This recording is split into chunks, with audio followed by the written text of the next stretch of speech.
Welcome to Yakima Southwest Rotary, the... All right, I have Tony for invocation.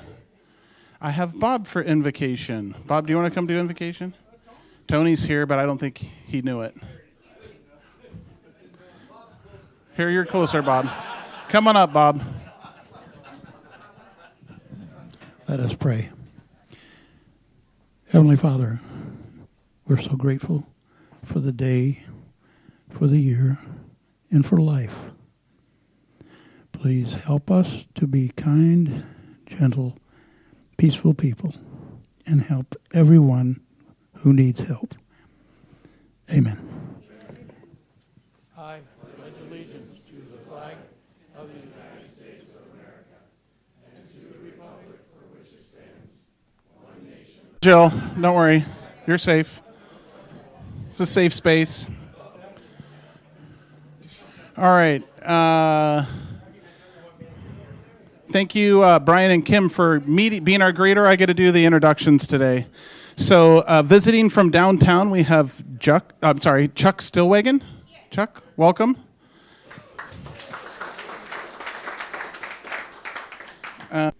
Welcome, Diana and Gloria. And then I think Blanca is going to hopefully join us, potentially. Okay. All right. All right. Well, welcome, everyone. All right. So we've got some club. We've got a new member in introduction. So Dave, if you would please come up and go ahead. Nicole, you can come up as well.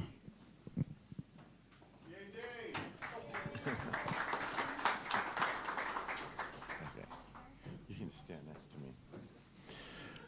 Good afternoon, everyone. It is my pleasure to introduce our newest member, Nicole Medina. She was born and raised in Washington State. She grew up in Monroe and attended Eastern Washington University, go Eagles, where she received her degree in recreational management. Out of college, she began her career with roots in hospitality management in the Moses Lake area, where she spent much of her career in different sales and leadership positions. Her family moved to Yakima in 2016 when her husband, Alex, took a position of Vice President of Manufacturing for our company, our manufacturing division, North Star Attachments. Today, she proudly serves as a commercial insurance agent for Washington Federal Insurance Group, serving a variety of clients, mainly focusing in manufacturing, mechanical, and ag industries. She and her husband, Alex, have 3 teenagers. I feel sorry for you. And she spends most of her free time as a baseball, softball, and cross-country mom. She also enjoys traveling, golf, and game nights, and collecting plants. So please join me in a warm Southwest Rotary welcome for Nicole Medina.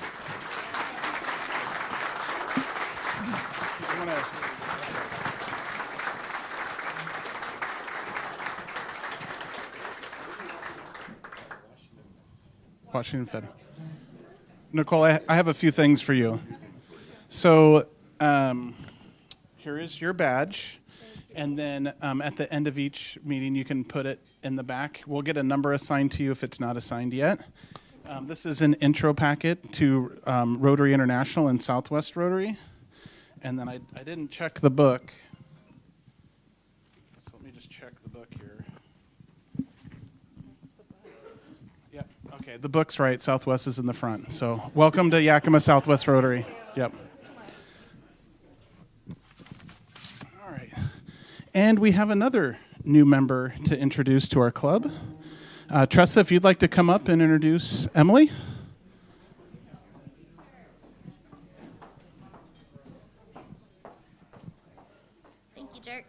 Thank you, Dirk. So it is my pleasure today to introduce you to our now newest member of Southwest Rotary, Emily Heverlow. So the reason this is so special to me is because back when I was president in 2014, Emily was a member of our Rotary Club here. And so this is what we talk about all the time, is being a great influence for our Rotary people so they want to come and be part of our club eventually. So Emily, actually I have to do this again. Sorry. Emily was born and raised in the Yakima Valley, and much of Emily's life has been dedicated to service. In high school, her passion for serving others flourished with opportunities of traveling on numerous service immersion trips. She was able to tutor students who were part of and lived on the Blackfeet Reservation in Browning, Montana. I've actually been there. And served for a week in Tenderloin in San Francisco, in Seattle, and also Los Angeles, understanding urban poverty, and finally helping with disaster relief after Hurricane Katrina in New Orleans. All of these experiences led her to her greatest adventure and opportunity to serve with a study abroad program in South Africa through Western Washington University. Sorry, Nicole, you've been away now, but Eastern and Western, working and living in the small community of Curlin Village. She helped with building houses, worked with toddlers. You get to hear about their lives, then I encourage you to come to 17th and join us for that important event. Or you can stay, another meeting with President Dirk. So there you go. Thank you. Tom, I think you said the 17th, but I'm pretty sure it's the 20th. So, yep. Or you can come here and you can listen to Amanda McKinney give a county update. Okay, so with that, the cool thing with the Molly Davis scholarships, I believe they approved $1 million this upcoming year in total scholarships, and that allowed them to identify. How many scholarships did they give out, Tom? Was it? Josh? 42 scholarships, up to $7,500 for 4 years. So pretty amazing gift that Molly Davis gave. Okay, with that, on the following week, so whether you're here or at the Scholarship Awards Banquet for Molly Davis, the 27th, we're going to be at the Seasons Performance Hall. We're going to start off in the back area, which is where the bistro is. So we'll have food and drinks there, and then we'll move into the performance hall for our end of the year meeting. So that's the 27th at the Seasons. Other news, just to share. Sad news, Brittany Vaughn, I'm sure you saw the email. Brittany Vaughn lost her sister just last week. In the email, you have the ability to, if you wanted to do some financial support for Brittany's family, you can do that by dropping off a check at any of the Kashmir Valley Bank branches. Is that right, Taylor? So they've established a fund for her sister. Her sister was her soulmate and her best friend. So unfortunately, a tragic loss last week. So with that, I'm going to have Mark Young come up, and he'll do Sergeant at Arms.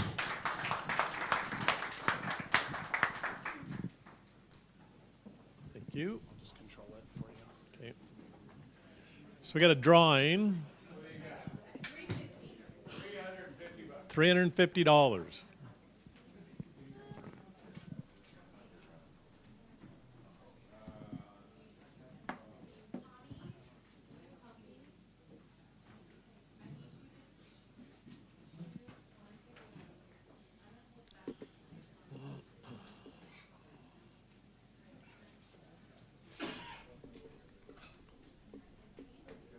What's the number? Lucky number.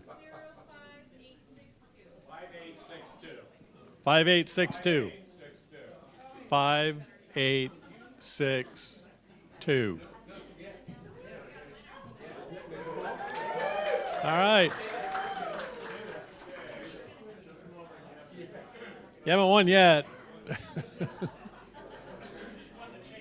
Got the $20.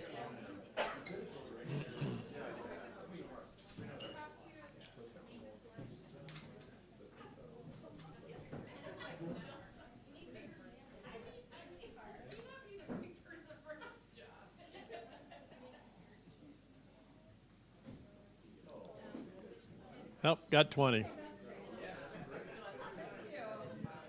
Money ahead. First day here. All right. Any happy bucks? Bob? I got 2 happy bucks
almost 100 students that are going to receive a bicycle. Well, I got introduced to the little girl that I was supposed to bring in. Her name was Angelina, and it says Cashmere. I said, "You're in the 3rd grade, right? Did you ever have Mrs. Carlson for your 2nd grade teacher?" "No, but I know who she was." Well, we moved to the door to go into the place, and meanwhile, the other 7 people are putting a bicycle together. All these kids began to gather around, and I looked around. There's a lot of Cashmere kids. I said, "Did anybody here have Mrs. Carlson for 2nd grade?" And about 7 to 10 kids all agreed. I said, "That's my daughter." One little kid way back there says, "You're Bob."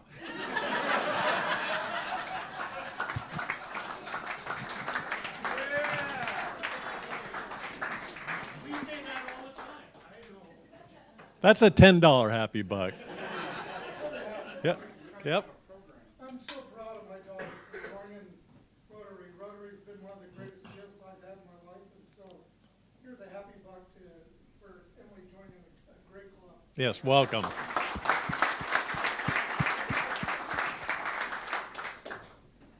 Okay, I'm actually cheating because this is a shameless plug, but I only have $1 in the purse. So I am excited to announce that I am running for school board position 5.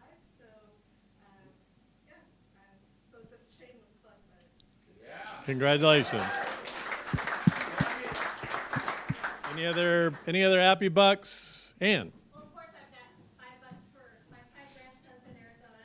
I'm 23 days away from seeing them. And the cool thing about it this year is Dan and I are going to bring the big twins home with us for 10 days without Daddy or Mommy. Nice. And then he saw my post on Facebook. So Benji, who's 4 and a half, well, he'll be 5 in June. So he just graduated from preschool and tallest kid in the class, and he was so proud. But one of the things that was so heartwarming to me is all those kids stood up. They said the Pledge of Allegiance and sang the Star Spangled Banner. And Good. that brought tears to my eyes. So still Good. out there. Finally. Still. Good. All right. Yep. I got one last happy buck. I last week took let me back up. My oldest son is 14 years old and my youngest is 9. For 14 years we pretended Disneyland didn't exist. Finally they caught on and we had to go to Disneyland. And so we went last week and I'm exhausted still from it. And the kids were like, "That was really fun, but I think we'd rather go to Europe," which just warmed up. All right. Any shameless plugs? Well, I wanted to share with everybody that next week on Thursday, June 1st, if you're looking for a fun little day trip, I've been working with a 4th grade classroom at Kiona Benton Elementary alongside Mid-Columbia Ballet and Lago Hanford Conservatory. If you don't know what Lago is, it's super rad. They study gravitational waves. They're out there on the Hanford site, not affiliated with Hanford, but they have an amazing operation, a new outreach center. And so our 4th graders, the dancers of Mid-Columbia Ballet, and the scientists at LIGO, wrong business, they'll all be putting together a public tour. And so that starts at 5:30. It's free.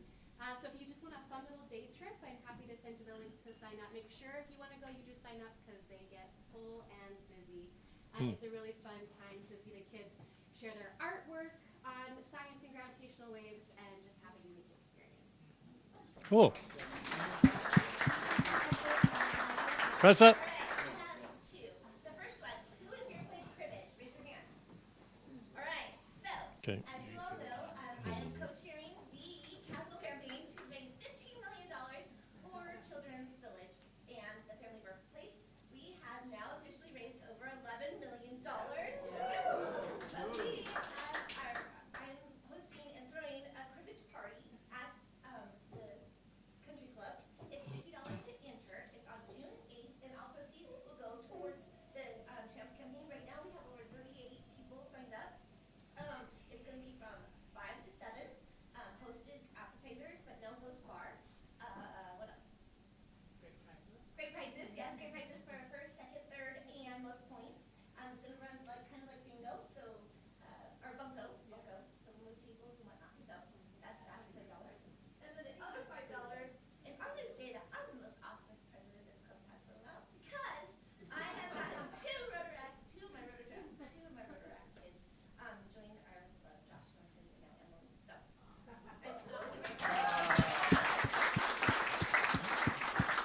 All right.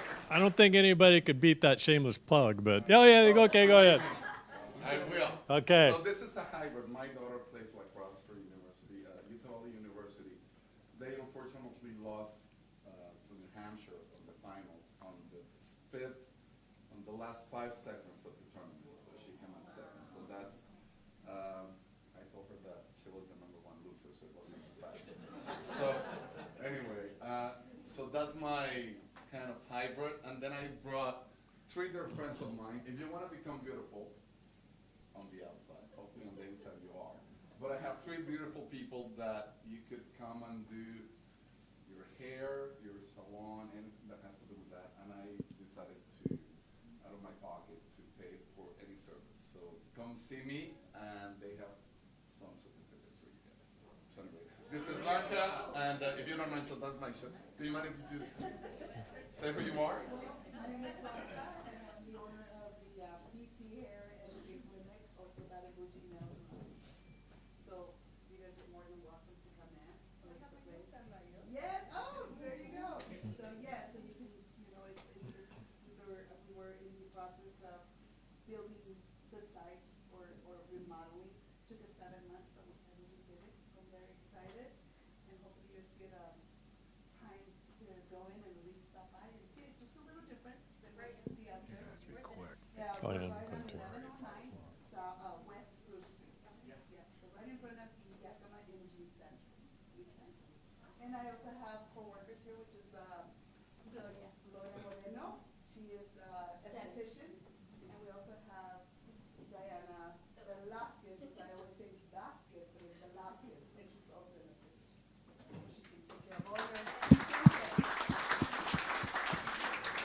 All right, we're going to make this quick. Dirk and Tom are giving me the hook. So, who wants to hear a joke? Raise your hand. All right, I'm not going to tell a joke. I'm going to tell a riddle. But everybody who did not raise their hand, a little hurt, pay $1. So you have 1 minute. I'm going to give you a riddle.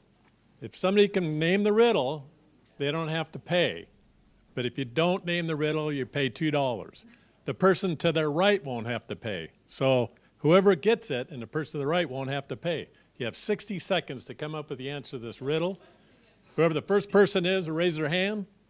Okay, what comes once in a minute, twice in a moment, but never in 1,000 years? Oh, you got it. Letter M.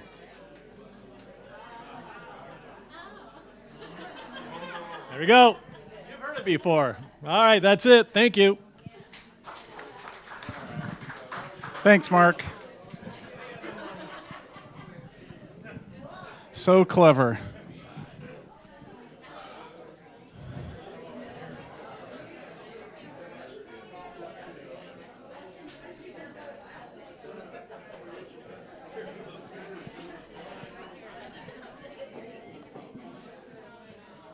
Quiet down.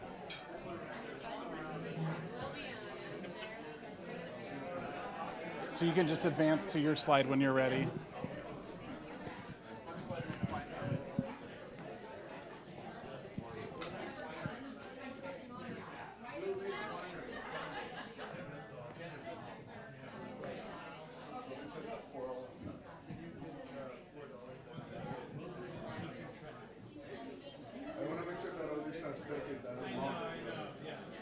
All right. Oh, just a minute. We'll get Tom to introduce our speaker. Okay. All right. Thank you, President Dirk. Actually, I was just kidding about President Dirk on that June 20th meeting. I'm sure it will be very captivating. But anyway, it's my pleasure to welcome to Southwest Rotary Anna Martinez. Anna is currently a volunteer and board member for Voices for Children Foundation. Voices for Children is a nonprofit organization dedicated to supporting children and youth in their journey through the foster care system.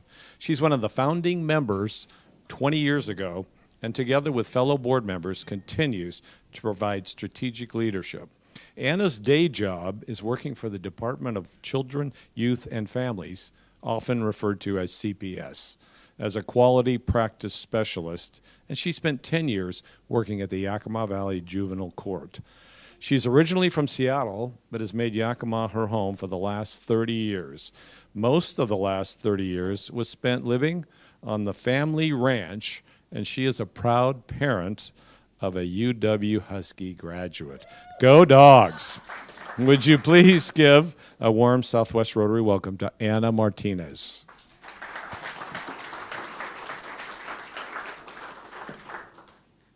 All right, so thanks for having me. And first of all, full disclosure, this is my first presentation since prior to COVID.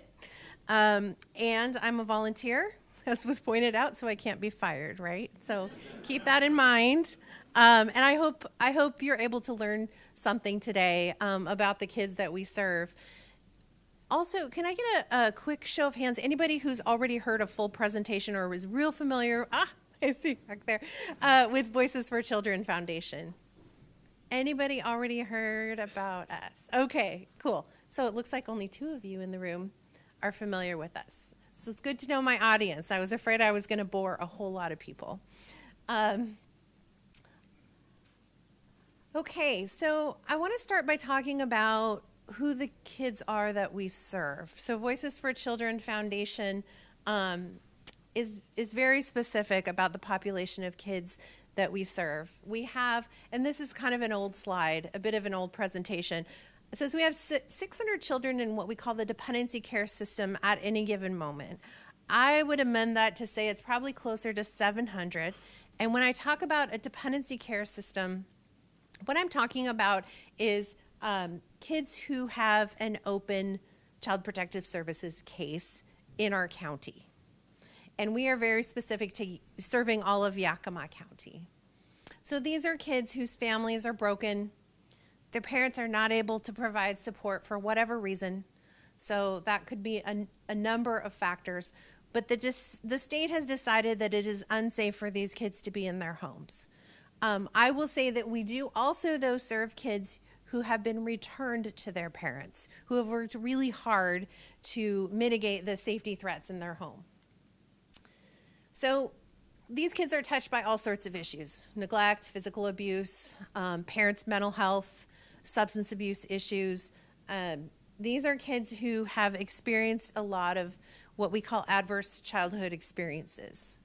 So and I don't know the statistic on it, but I have read somewhere that a lot of our kids are diagnosed with PTSD at a higher rate than Vietnam veterans. So if that gives you kind of some idea of what the impact is to their mental health. And most of these children have at some point been removed from their homes and placed in some sort of alternative care. So that could be a foster home. It could be with a family member. It could be with their daycare provider who stepped up to take these kids in, right?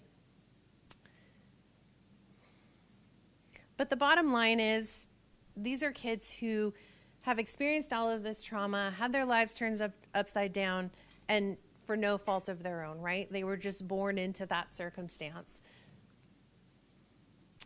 And so our goal, when we started this over 20 years ago, we really started as a teeny tiny little organization. A few of us that worked out of juvenile court saw these kids coming through the court system and realized, hold on, wait a minute. A lot of these kids are not getting what our kids are getting, right? The basic experiences in life that we just don't even think twice about giving our children.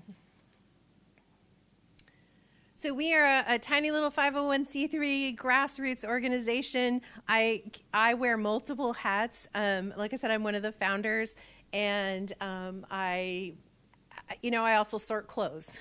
So it just depends on what needs to be done. We're a working board, so all of our board members are actively engaged in providing some of these services and doing the fundraising as well. We do have volunteers, and as I go through this presentation, I'm going to point out spots and ideas for where people can help out if their goal is to spend time, to give of their time. And there's lots of other ways that people can help. The other point I wanted to make in my introduction, Tom said that I was a volunteer and a board member, but I'm also a full-time employee, right? So I work for the Department of Children, Youth, and Families, and I wanted to make it clear that those two are not connected. It just so happens I'm serving the same kids in both my day job and my night and weekend job.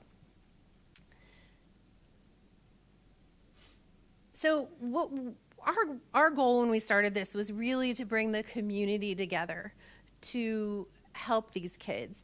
And I think if any of you are familiar with the foster care system, the one thing you know is there's a real shroud of secrecy around these kids that has to do with confidentiality. So it's really hard if you want to help in the system to reach out and be able to do that.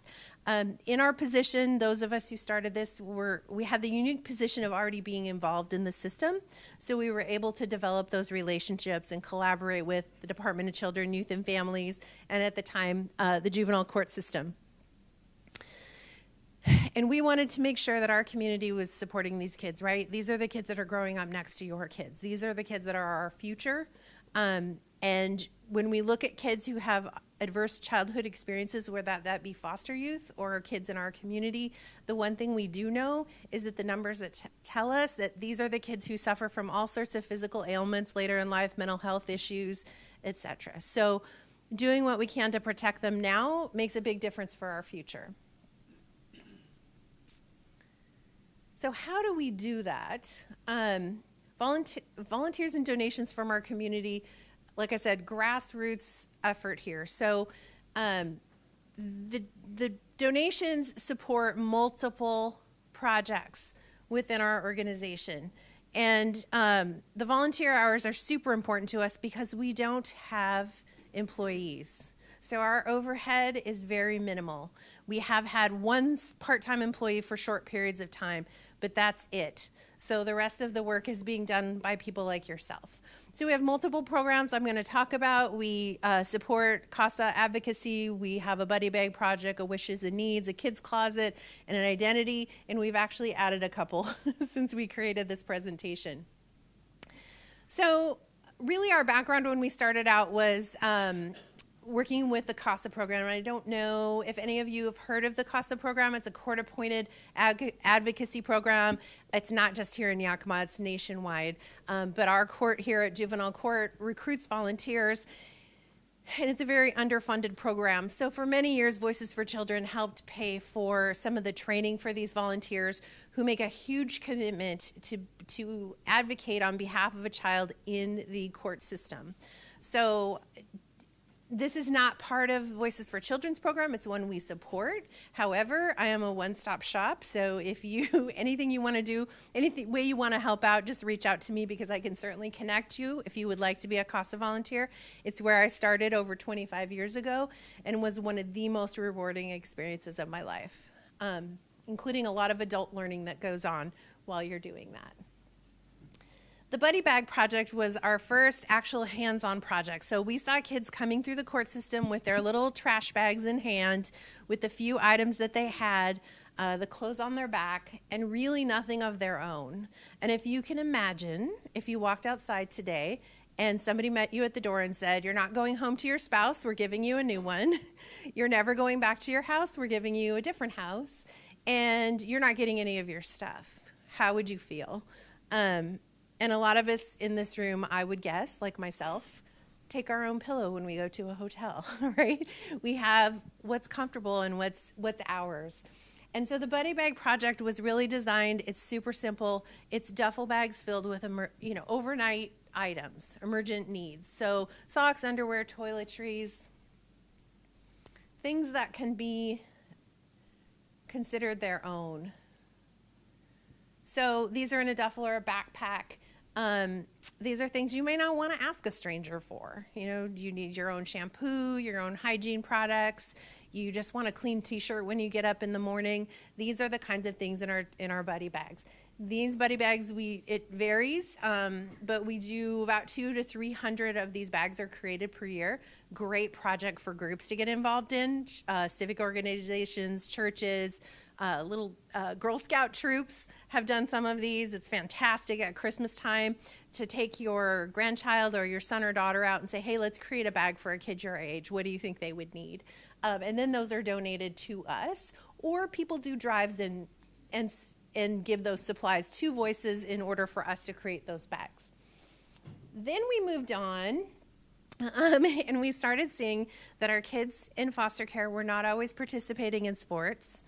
You know, I'll give you an example. I had a young lady we got a request for. We get great creative requests, who was running track. Like, colleges were looking at her. Like, she was incredibly talented, and she was running in her regular shoes. Like, she didn't have track shoes. And not only did she not have track shoes, when we got involved and that was the request, we ordered the sweatshirt that all the other girls ordered for the team that she didn't have. And, you know, just some of the basics around her track. So we've got lots of kids that we have funded their football fees, their baseball fees. We've had all sorts of really interesting requests for kids who are maybe artistic, or we had a kid who lost their longboard when they got moved from one foster home to another, and like their longboard was like their thing, like they're a pro at it. So it's a small amount of money. It's a couple $100s per wish generally, but we are looking for those things that are going to have a real impact for kids and make a big difference. And then we have the identity store, and I was kind of wondering if anybody in this group had heard of us before, because Southwest Rotary did contribute when we created the identity store many years ago, a substantial amount of money. This is an old picture of the identity store. It was a clothing boutique. So what we do is we achieve two things. We get donations that are used clothing in the community. We sort, we launder, we pick through them like crazy. We pick stuff that our own kids would wear, not stuff that they just have to settle with. And then we merchandise that like a little store, like a boutique. This is, again, an old one we had to move. This was in the Rainier Plaza. Hogback Development has supported us for the last 9 years in not charging one dime for the space that they give us to operate out of. We did finally have to give up our beautiful retail space, unfortunately, but they gave us another space kind of in the back of the building. So we have a new store that is not nearly as cool as this, but it functions. And it functions really well because we have over 200 kids last year came through the identity store. And if you anticipate about 20 to 25 items per kid, you're talking about 4,000 pieces of clothing that walked through that store at basically very little operating cost. This is only open to kids who have been referred to us. So it could be the social worker, it could be the advocate that's working with them.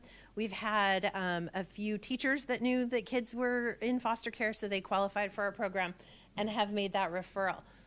These kids go into the store and they are the only one. So it's not just about getting clothing, it's about attention. It's about, hey, this looks cute on you. Hey, let's try this out. It's a one-on-one experience with our volunteer where we go through items and hopefully leave them as they walk out with their bag. It says identity store on it. It's really cool looking. And hopefully their friends are jealous that they got to shop there, right? Like, that's our goal with the identity store. I also had a relative call me one time after coming to the store, and she had a little 7-year-old that came into the store, and she called back later to say, you know, my nephew has never been able to pick out his own clothes. He's ADHD, he's got all sorts of diagnoses. He cannot go into Walmart. He just loses his mind, right? It's too much stimulation. But she said he got to come in and pick out everything he wanted in the store. It was quiet, the doors are closed, we've got one person there, and she said he's still talking about it.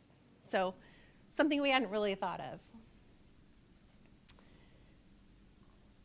And again, like I said, our inventory comes from the community primarily. We also do some buying of things when we can get a really great deal. We have some volunteers that kind of keep their eye out for it. But as you can see in the photo, we do the best we can to make it look like new stuff. Occasionally there'll be like a North Face jacket in there, or a sweatshirt that still has the tag on it. Like, kids get so excited when they find that stuff. Which, by the way, creates a ton of laundry. So we've got anybody in here that loves to do, like, I love mindless tasks like that sometimes because my job is so challenging during the day. You want to do laundry? Definitely call us. So the vision for identity was not to be, you know, we know the Goodwills of the world are fantastic places that provide a resource, but we didn't want it to smell like the Goodwill. We didn't want it to feel like the Goodwill. We wanted it to feel like a fun, cool little boutique. And I think we achieved that.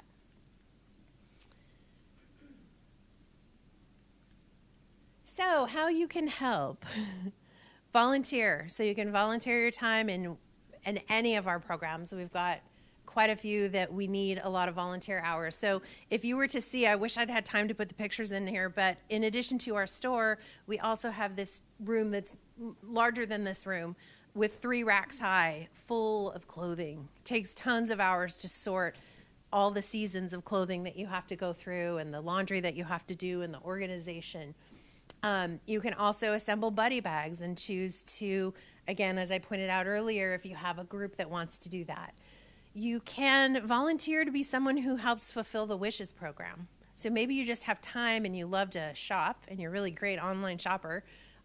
You might say, hey, I'll volunteer to take some of those and do that. And of course, you can donate not only to our organization, but any organization that helps foster youth. And we're not the only one.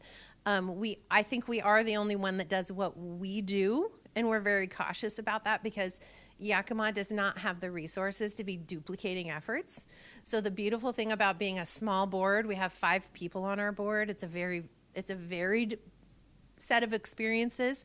But the beauty of that is we're really flexible. So as we see another organization come, we've had organizations come and go to do some similar projects off and on, we shift our focus to one of our other programs. So we're always rethinking where we can best fit a need. You can also start one of these or take over ours someday when we've had our 20 plus years. I keep looking for my successor. And I think there's a couple of other programs that this slideshow doesn't talk about, but we've also identified needs as they come up. For example, in the Yakima office, we now have a room. We've collaborated with the management there, and we have a room that we call the resource room. So it has a change of clothing in every different size, all organized. It has our buddy bags. It has some toiletries, and then we have outfitted the bathrooms, which are right next door, with all sorts of comfy towels and toiletries, installed a shower head because we found that social workers were showering little kids, like 2 years old, that come in just dirty and no clothing on, and they have a shower head that's higher than I can reach. So can you imagine shoving your little toddler under a giant shower head? So when we see things like that, we're like, hey, we can make a kid's life a little better just by installing a $25 shower head. That's where we like to plug the little bit of funding that we do have.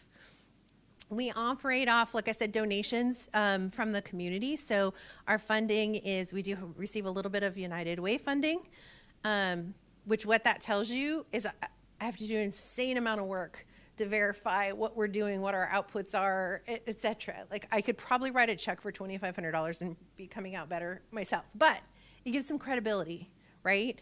There's networking, there's other things involved with that are really fantastic. We also have people who just write a check once a year because that's what they want to do at the end of the year.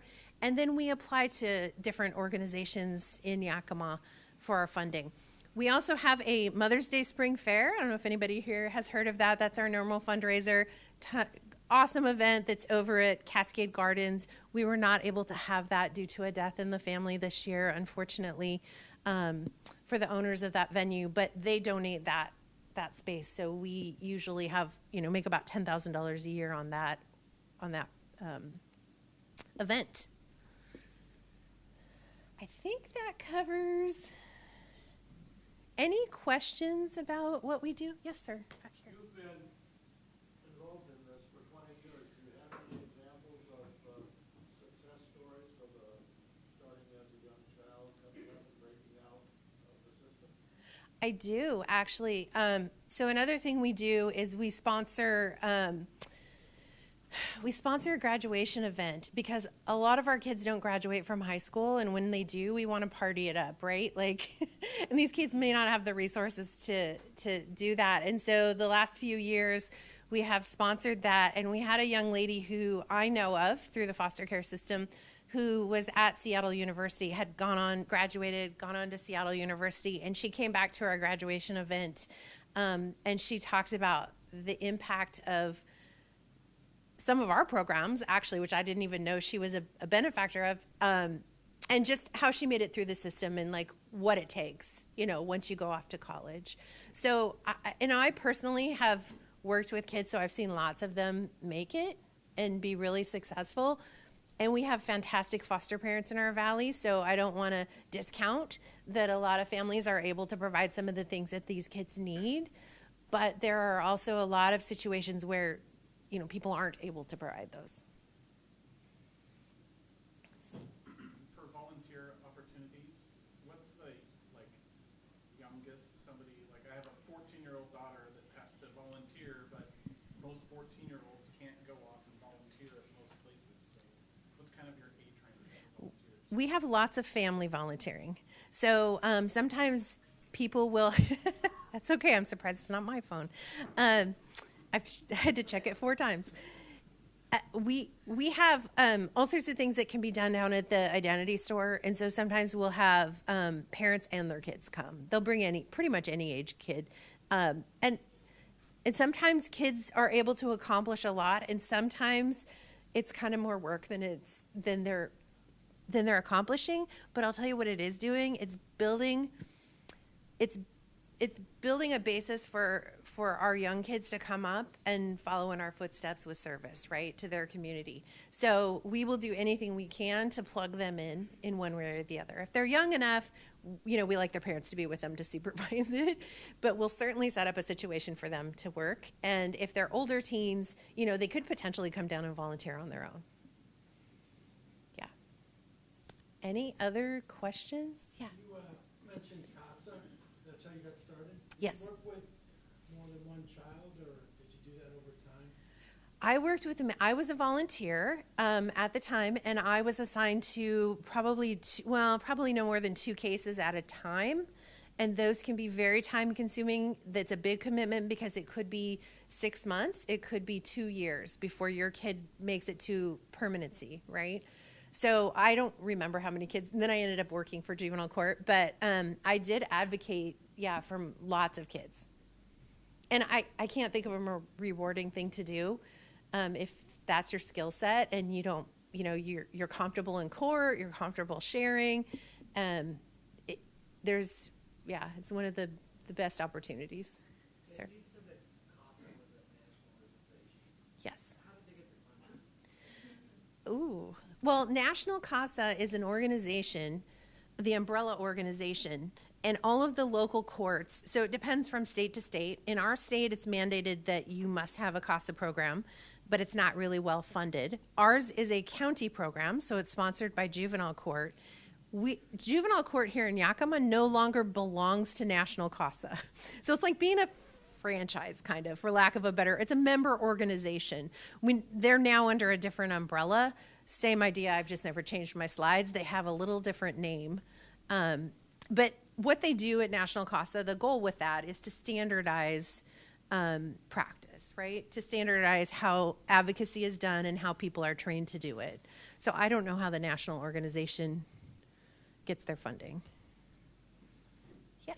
I'm on the United Way Board, and just so you know that we just passed a new application process last week that emulates the Community Foundation's Resiliency Board application. Awesome. So much easier for me, so please apply.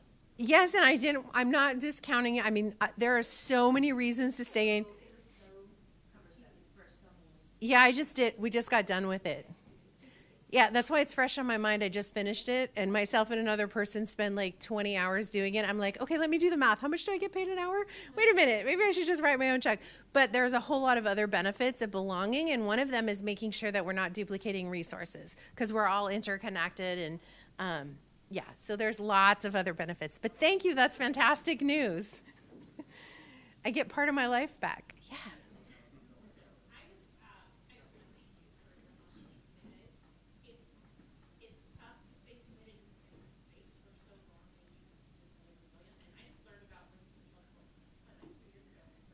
Yeah. But the level of dignity that provides, and that's just life-changing. When you're walking into a home, somebody else's home, you've never met them, and you have nothing. I mean, to give them some dignity, their own thing, their own activity, their own clothes. And she didn't mention it, but if the kids can't find just what they want in this beautiful boutique, which I thought it was amazing. Like, I would think any kid would be happy to shop there.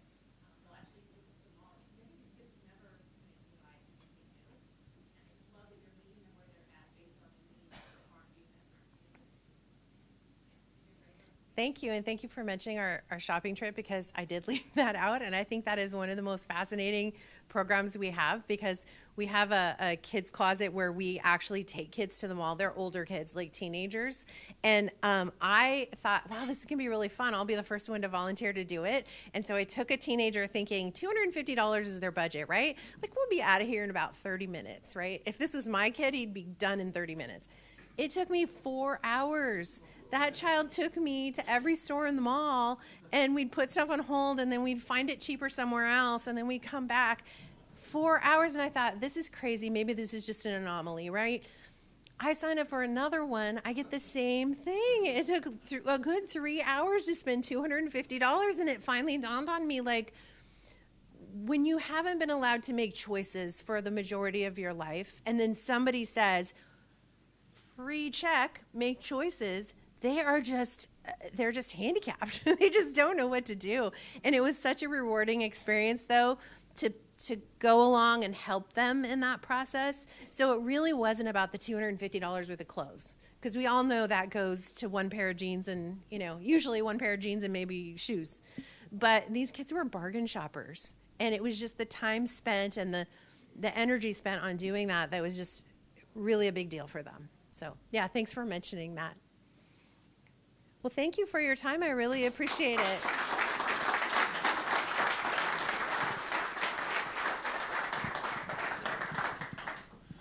Ooh, let's see here.